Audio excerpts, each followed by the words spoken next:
Okey, Assalamualaikum warahmatullahi wabarakatuh dan salam sejahtera. Alhamdulillah kita berjumpa lagi di satu lagi episod podcast Singgah Info at PPI UMK yang dianjurkan oleh Pejabat Perpustakaan dan Pengurusan Ilmu, yang di mana satu inisiatif yang menarik bagi perkongsian ilmu daripada kaki tangan ataupun staf PPI. Dan hari ini kita cukup bertuah kerana kita bersama seorang tetamu yang memainkan peranan penting dalam liputan dan penyiaran di UMK, iaitu Encik Muhammad Safwan, penolong pustakawan di bahagian liputan dan penyiaran MCP PPI UMK. Terima kasih kerana sudi bersama kita hari ini, Encik Safwan. Okey, terima kasih tuan moderator kita. Assalamualaikum dan terima kasih juga sudi menjemput saya ke sesi podcast pada kali inilah. Nama saya Muhammad Safwan bin Muhammad Azam, penolong pustakawan di bahagian liputan dan penyiaran MCP lah, di Pejabat Perpustakaan dan Pengurusan Ilmu UMK. MCP ni di bawah bahagian arkib UMK lah. Bila dan bagaimana kejayaan Encik Safwan bermula di UMK?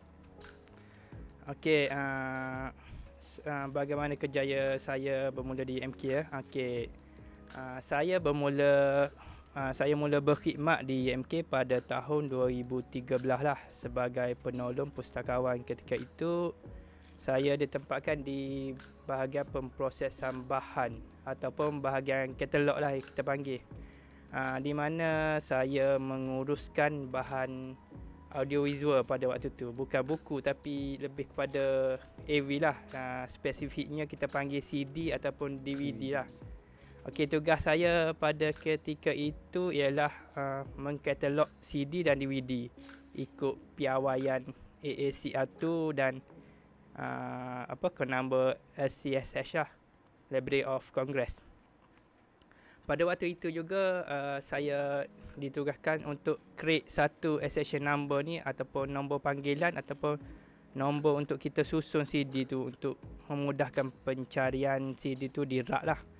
Dan saya juga cetak label CD tu untuk susunan di rak tu dan pastikan bahan boleh diakses dalam sistem OPEC lah.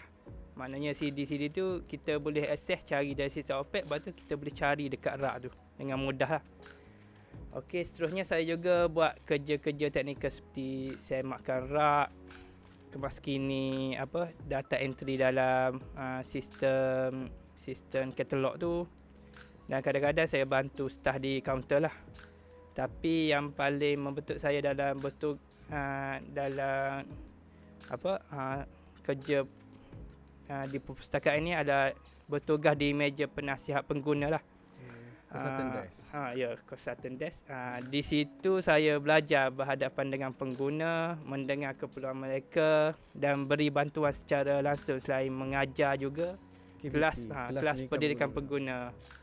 Saya rasa ni semua S29 ke atas kena buatlah benda ni, mengajar kelas pendidikan pengguna pada ketika itu. KBP itu sebenarnya basic kepada penolong pegawai, penolong perpustakaan lah. Sebab waktu tu pegawai kita pun tak ramai, jadi memerlukan bantuan daripada penolong pustakawan untuk ajar pengguna pelajar baru ni tentang pencarian buku menggunakan web OPEC. Untuk makluman penonton jugalah, KPP atau kelas pendidikan pengguna ni adalah satu kelas yang dianjurkan oleh PPI bagi pelajar-pelajar yang baru mendaftar. Maksudnya untuk kita bagi maklumat atau basic penggunaan di perpustakaan. Okey, kita terus ke soalan yang berikut, yang seterusnya. Apa yang menarik tentang tugas awal di perpustakaan ni, Cik Safwan? Okey, yang menarik tentang tugas awal di perpustakaan ni lah. Okey, bagi saya kerja yang nampak ringkas macam tampal label atau semak rak sebenarnya sangat penting lah. Ia mengajar saya untuk lebih teliti dan sabarlah. Selain pada semakan rak dan shelving ni akan memudahkan kita bantu pengguna kita cari buku ataupun bahan-bahan dekat rak lah. Selain itu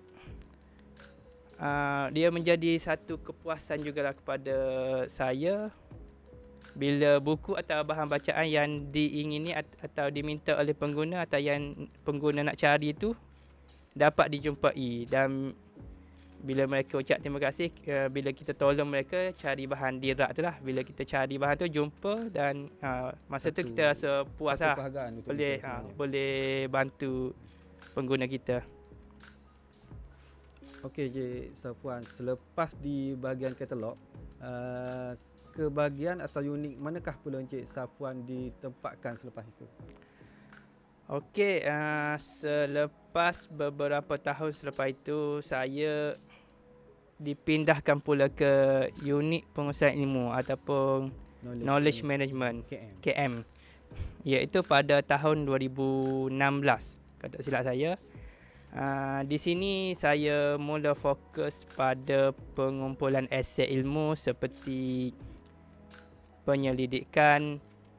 Seperti hasil penyelidikan, saya perlu kumpul penulisan ilmiah pensyarah, laporan tahunan, buku-buku terbitan pensyarah-pensyarah kita atau staf UMK yang lain. Selain itu, saya juga perlu buat rakaman ataupun simpan tesis knowledge yang dimiliki oleh staf UMK, macam buat sejarah lisan, simpan hasil karya lukisan, pantun, syair atau apa saja bakat yang mereka miliki lah, tapi tak berkaitan dengan kepakaran dia.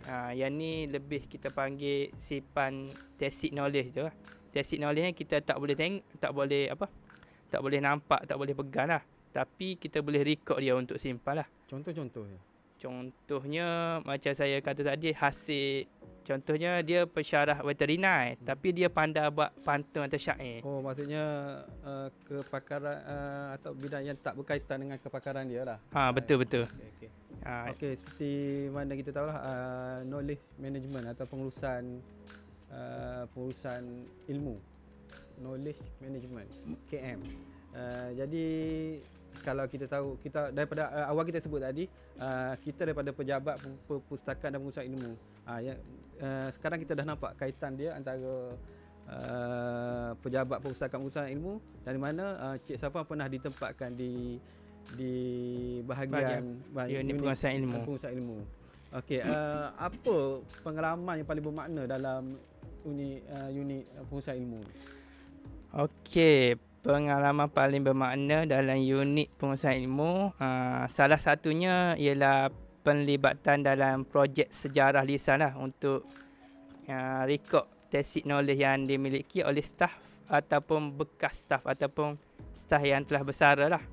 Terutamanya pada ketika itu kita fokus kepada top management lah, macam pengurusan tertinggi macam Naik Chancellor lah. Saya sendiri terlibat secara langsung dan tidak langsung dalam menguruskan rakaman temu buah bersama tokoh-tokoh UMK ni lah, termasuk mula-mula saya buat adalah mantan Naik Chancellor pertama, Datuk Prof Zainah. Kedua, lepas tu Naik Chancellor kedua dan ketiga, selain daripada pengasas awal universiti yang lain lah, contoh TNC HEPA dan dekan-dekan lah. Saya rakam suara mereka, transkrip dan simpan sebagai rekod institusi dalam sistem OpenKM lah pada ketika itu. Okey, kita nampak ada satu sesi tokoh tu cerita macam mana UMK ditubuhkan daripada kosong hingga kepada sebuah universiti yang kita kenali sekarang ni lah. Saya rasa bertuah lah jadi orang yang mendengar cerita tu daripada sumber asal tu pada ketika itu.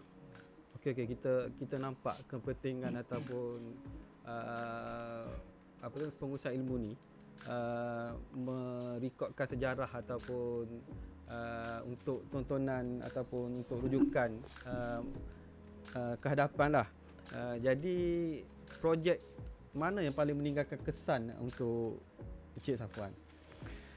Okey, projek mana yang paling meninggalkan kesan dalam hidup saya adalah yang berkaitan dengan pengurusan ilmu tadi lah, maksudnya daripada Okey. pada tahun 2018 rasanya saya berjaya memasukkan lebih daripada 600 aset ilmu dalam sistem OpenKM lah. Sebab penguasaan ilmu ni kita fokus pada tahun 2016 saya ambil ketika itu. Jadi pada 2018 tu kita berjaya upload ataupun simpan 600 aset ilmu lah dalam OpenKM. Sedangkan sasaran awal pada ketika itu cumalah 150 lah. Itu saat paling membanggakan lah bagi saya bertugas di unit penguasaan ilmu ketika itu. Bila buat dengan ikhlas dan bersungguh-sungguh, kita dapat lebih daripada yang dijangka lah. Saya juga tidak menjangkakan pesyarah-pesyarah kita ni, terutamanya pesyarah yang bergelar profesor ni sudi memberikan kerjasama, sebab waktu tu saya fokus pada profesor lah. Mereka beri kerjasama yang baik lah kepada saya semasa sesi bertemu untuk mendapatkan aset ilmu ataupun penerbitan mereka tu. Saya jangkakan mereka, awalnya saya jangka mereka tidak akan melayan saya kerana benda ni tidak memberikan apa-apa kelebihan apa faedah lah. Maknanya benda ni tak masuk SKT pun lah kira. Untuk LMPT tu tak ada penilaian. Selain pada mereka dapat pahala dan kebaikan daripada perkongsian ni, saya juga banyak kenal lah pesyarah-pesyarah ketika itu, terutamanya profesor yang saya jumpa lah. Di mana ada yang turut beri nasihat, cerita pengalaman masa kerja dulu dan pengalaman hidup mereka lah pada waktu tu. Okey, bermula daripada awal tadi di katalog. Katalog ke unit penguasaan ilmu.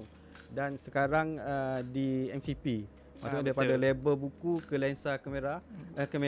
Betul. Bila Cik Safwan sebenarnya terlibat dengan dalam MCP ni?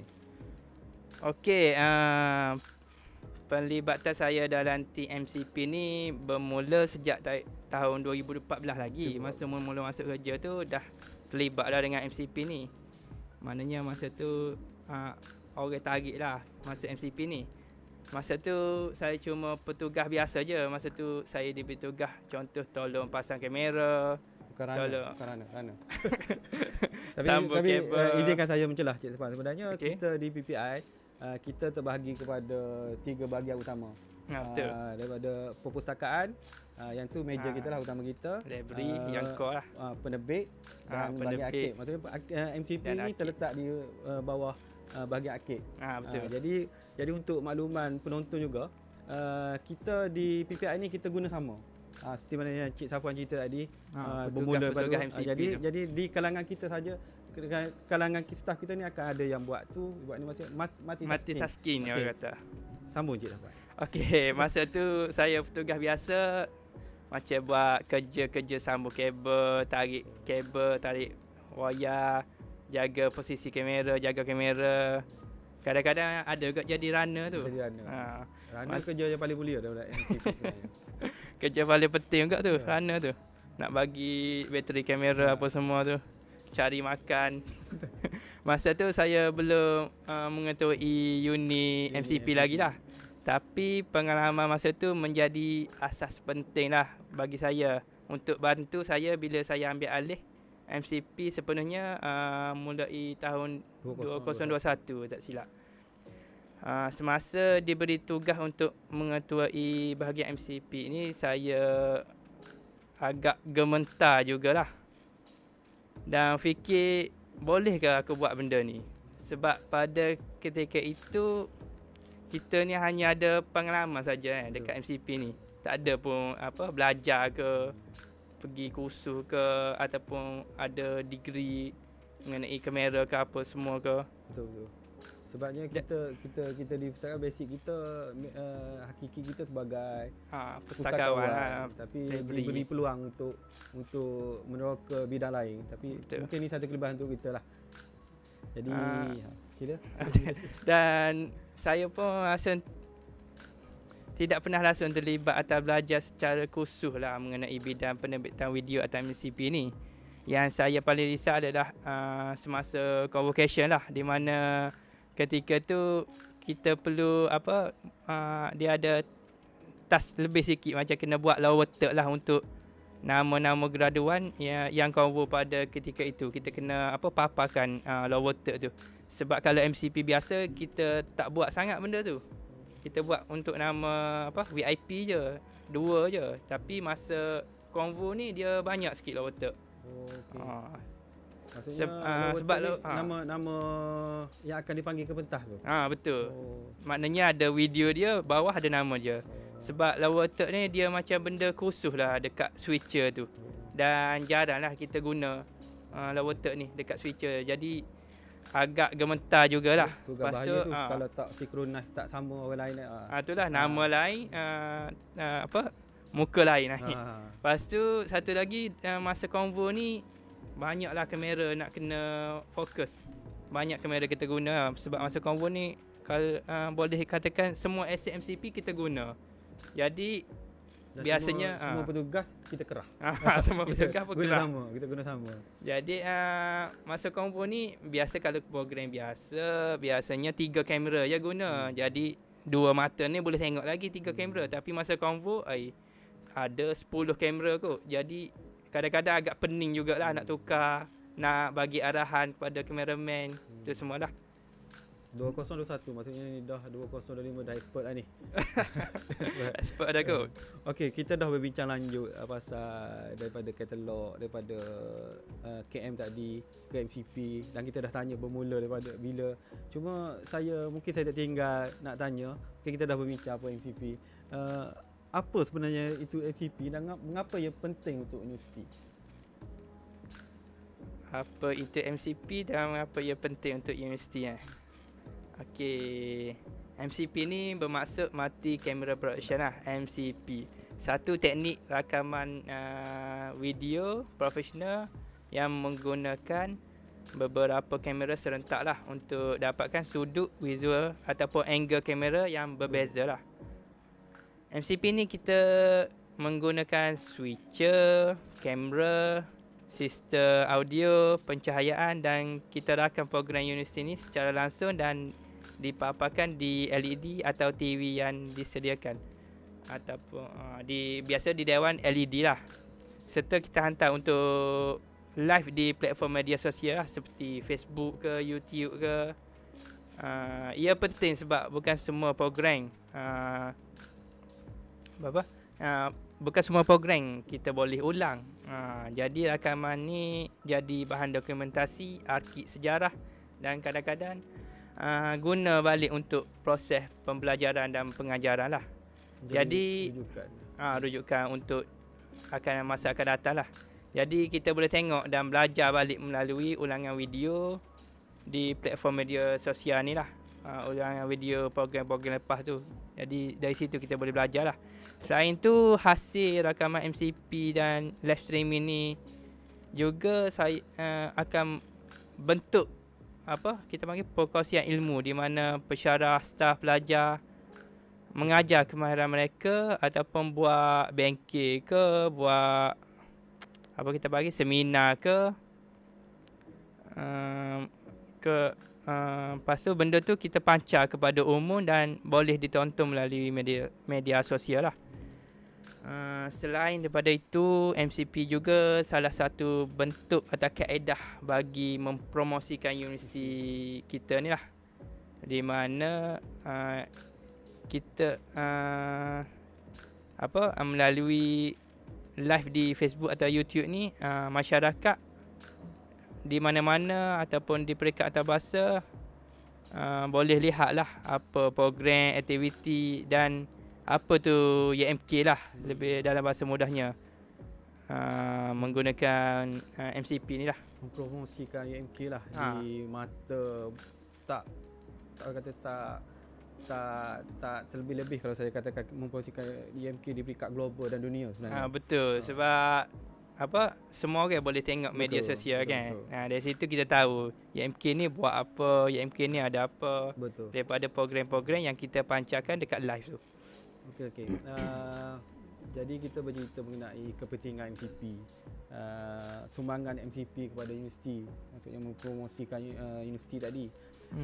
Jadi untuk sekarang ni lah, apakah peranan ataupun tugas utama Cik Safwan dalam unit MCP sekarang ni?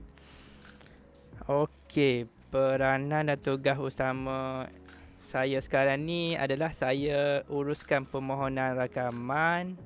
Contohnya borang-borang permohonan tu saya perlu follow up ataupun dapatkan kelulusan daripada kita punya KP lah, Ketua Pustakawan lah.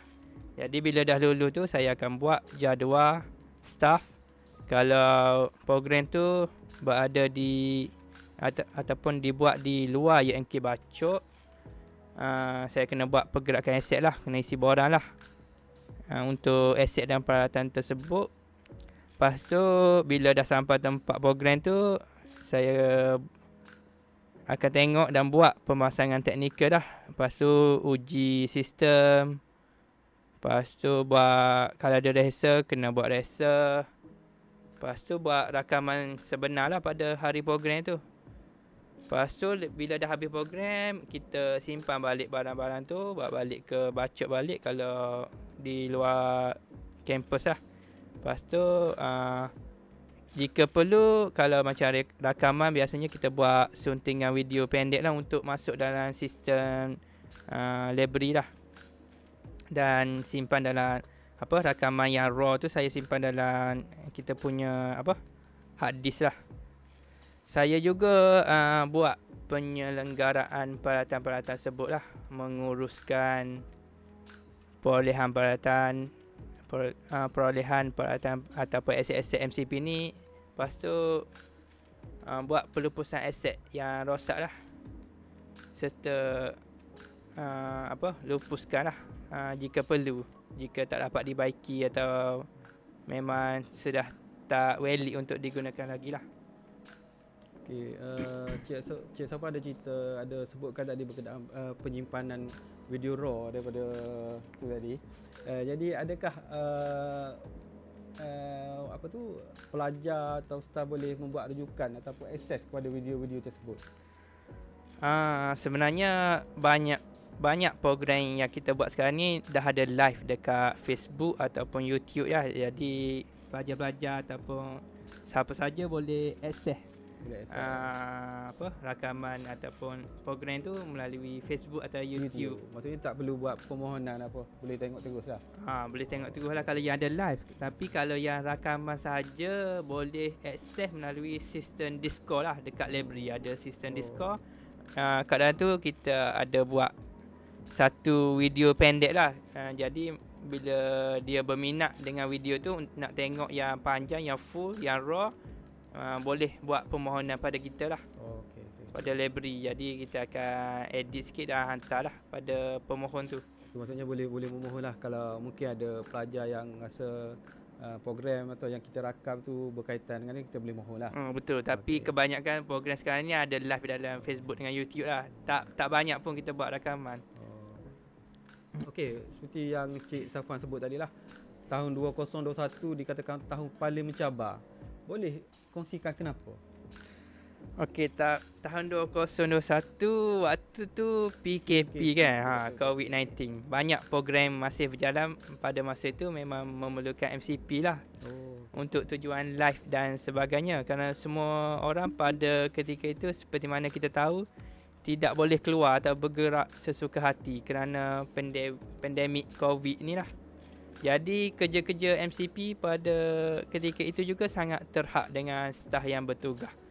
Pada tahun tu kalau tak silap, kita telah kendalikan lebih 50 rakaman dengan secara seminimum mungkin lah. Daripada A sampai ke Z, saya boleh katakan seminimum mungkin lah staf tu.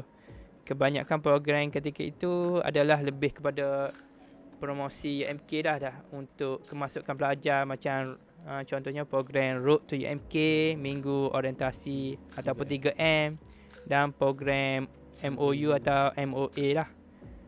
Alhamdulillah kami berjaya hasilkan 56 rakaman yang boleh dikatakan bernilai hampir 300,000 daripada segi nilai ROI dia lah. Di mana dalam bahasa mudah kami menjimatkan hampir 300k duit universiti untuk sewaan MCP lah. Untuk Sebab tahun 2021 saja. Untuk tahun 2021 lah. Berkaitan ROI ni, sebenarnya penggunaan MCP ni telah menjimatkan banyak duit universiti lah. Di mana kalau kita buat sewaan untuk MCP bagi setiap program ni, katakan paling murah 3,000 lah paling murah. Tapi tak tahu dapat ke tak 3,000 tu. Mungkin 5,000 ataupun 6,000 untuk sehari untuk 3 biji kamera. Jadi kita kali dengan 50 program pada tahun tu pun sudah menjimatkan hampir 150,000 lah dari kita buat sewaan luar. Ni untuk 3 kamera, tapi macam Convo ataupun program besar kita guna banyak kamera, jadi mungkin kos tu akan meningkat lah. Itu maksudnya dah menjimatkan duit universiti daripada kita outsource daripada luar lah. Betul. Jadi kita boleh kira ROI je lah. Untuk dari segi sewaan tu tak banyak lagi lah saya rasa. Jadi untuk antara rakaman paling besar atau penting yang pernah dilakukan Cik Safwan tu apa? Okey, antara rakaman paling besar atau paling penting yang pernah dikendalikan adalah, bagi saya adalah convocation university lah. Itu paling penting, itu paling susah sebenarnya. Paling susah, paling besar lah. Selain itu pelantikan Chancellor, majlis rasmi seperti bicara naik Chancellor, antara yang paling mencabar lah. Kerana ia perlu masa persediaan berhari-hari lah dengan semua AJK terlibat, selain pada selain pada beberapa kali raptai yang perlu dibuat, bagi memastikan semua berjalan lancar lah, selain pada rakam mati angle, kawalan audiovisual yang tepat dan tak boleh silap lah, terutamanya masa konvo lah. Rakaman live untuk majlis convocation UMK juga adalah saat di mana tim dan petugas MCP, semua petugas MCP bekerja kuat lah melebihi masa, kerana ketika itu semua petugas akan bekerja. Kerana semua aset MCP akan digunakan pada waktu tersebut. Convocation. Betul. Kita anggarkan kalau kita buat sewaan, kosnya memang agak mahal lah untuk beberapa hari konvo tu. Selain pada itu, pihak kami juga, pihak MCP lah juga terlibat dengan istiadat pengurniaan darjat bintang dan pingat kehormat kebesaran negeri Kelantan lah. Di mana semua petugas akan bertugas di Istana Balai Besar lah pada ketika itu bagi live istiadat tersebut. Ini juga saya amat berterima kasih lah kepada semua tim MCP yang terlibat, kerana mereka sangat memberikan komitmen yang tinggi dengan bertugas tak kira siang atau malam, membuat penghantaran aset, mengangkat sendiri semua barang-barang aset tu, buat pemasangan semua peralatan MCP di Istana Balai Besar, yang kalau diikutkan memang jauh lah daripada rumah masing-masing, kerana kebanyakan staf MCP ni semuanya tinggal di Bacok lah, boleh dikatakan. Kampus Bacok. Tapi dia orang sanggup lah pergi ke Kota Baru lah untuk menyelesaikan tugas ni, bagi menjayakan tugas ni lah. Okay, satu pengorbanan yang dibuat oleh kita, staf kita lah, PPI, dan yang bertugas sebagai di unit MCP lah. Okey, selepas semua rakaman dibuat, apakah proses yang akan dilakukan selepas itu? Okey, selepas semua rakaman dibuat, seperti saya beritahu tadi, kita akan simpan dalam hard disk lah, hard disk ataupun database kita lah. Selain tu, kita juga untuk rakaman kita akan buat video pendek tadi kan, masuk dalam sistem Discord. Tapi kebanyakan program sekarang ni ada live Facebook lah.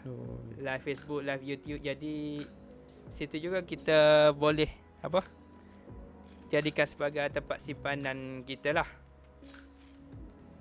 Okey, seperti mana tadi bercerita tentang rakaman untuk convocation pernah tak buat bengkel video untuk staff UMK sendiri? Okey, jawapannya pernah lah. kita pernah menganjurkan bengkel penerbitan video pada tahun 2023 dengan kerjasama pensyarah di FTKW iaitu Dr. Fairul Adilan.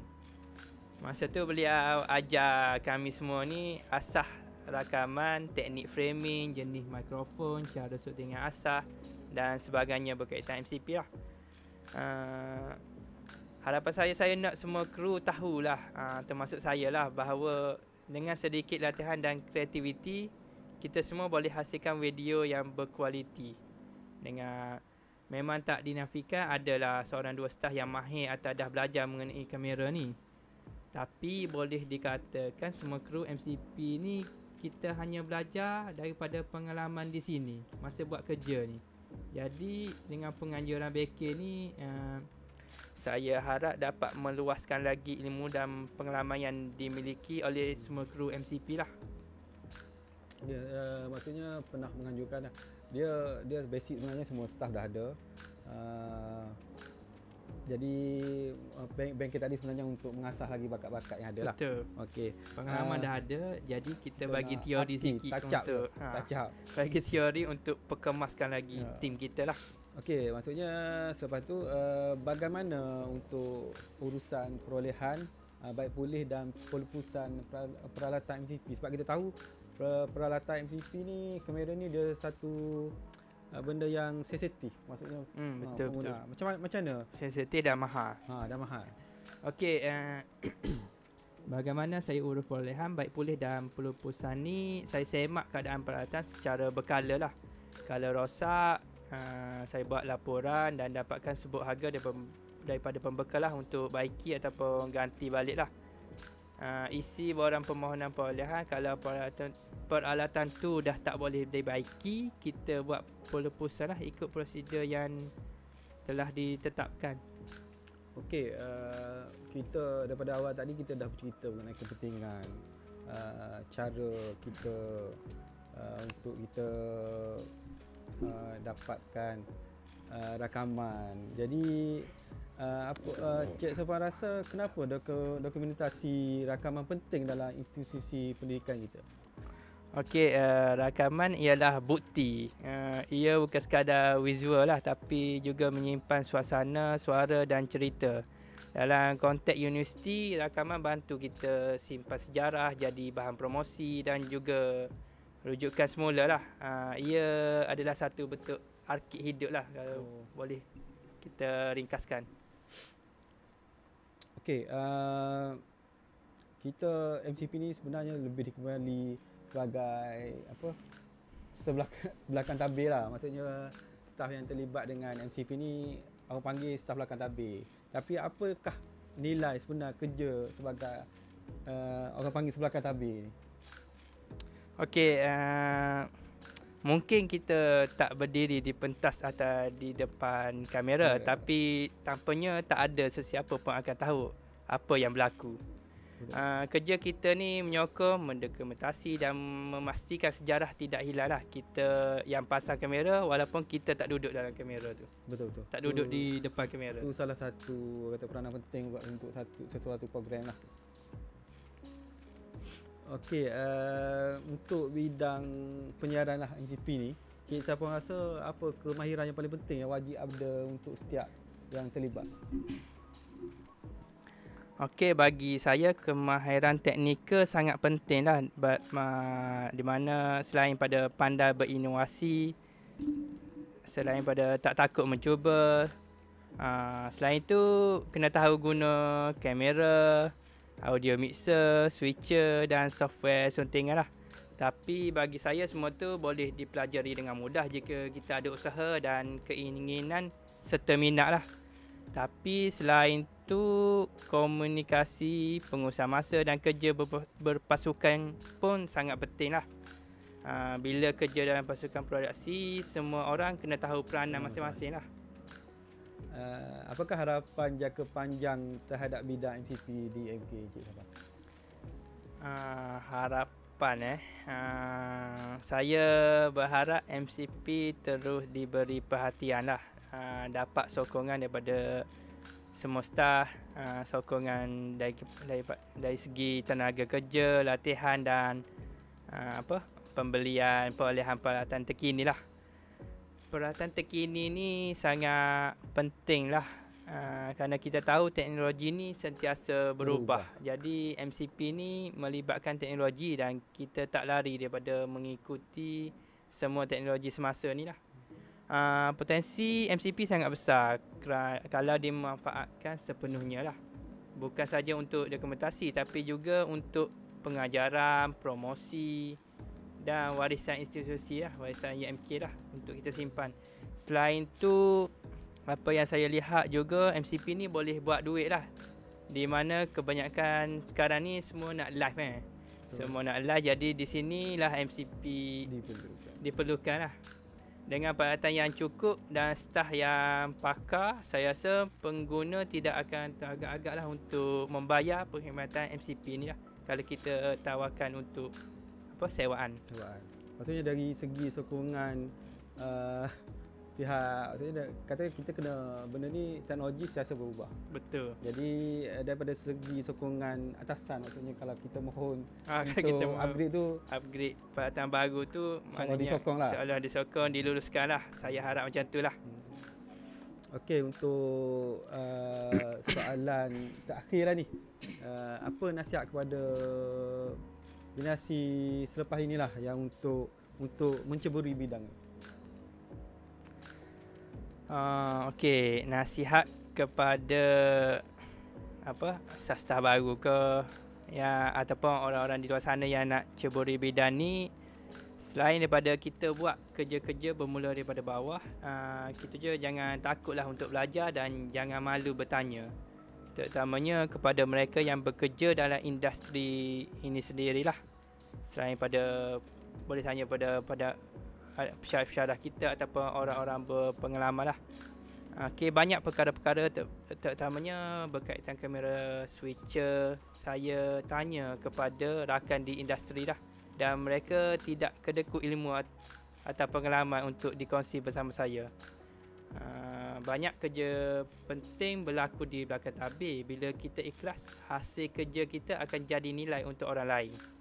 Dunia rakaman ni luas dan sentiasa berkembang, jadi jangan takut untuk mencuba. Okey.